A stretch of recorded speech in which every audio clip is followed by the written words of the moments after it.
How many kinds of prayers do you know? ఎందుకంటే ప్రార్థన అనేటప్పుడు ప్రేయర్ ప్యాటర్న్స్లో మరలా చేంజెస్ ఉన్నాయి.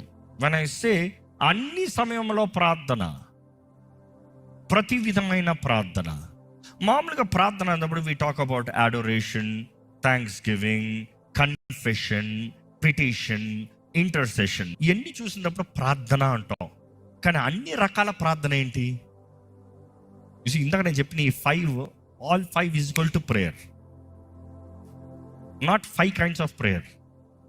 అర్థమవుతున్న డిఫరెన్స్? అడోరేషన్ ఒక రకమైన ప్రార్థన, థ్యాంక్స్ గివింగ్ ఒక రకమైన ప్రార్థన, కన్ఫెషన్ ఒక రకమైన ప్రార్థన, పిటిషన్ ఒక రకమైన ప్రార్థన.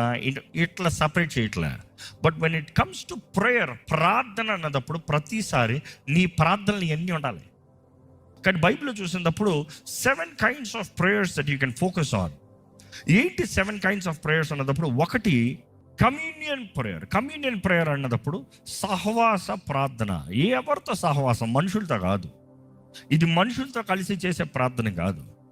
ఈ ప్రార్థన చూసినప్పుడు బైబిల్ అనేక సార్లు రాయబడి ఉంటుంది, ఈ పత్రికల్లో అన్ని సమయాల్లో ప్రార్థన చేయండి, అన్ని స్థితిగతుల్లో ప్రార్థన చేయండి, కీప్ ప్రేయింగ్ ఆల్వేస్ అన్న మాట అనేక సార్లు చూస్తాం.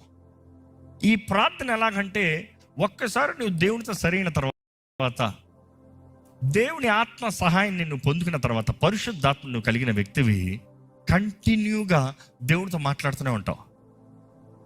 ఫర్ ఎగ్జాంపుల్, ఒక ఇంటర్వ్యూలో కూర్చొని ఉన్నావు, చైర్లో కూర్చొని ఉన్నావు, ఇంటర్వ్యూలో ఆపోజిట్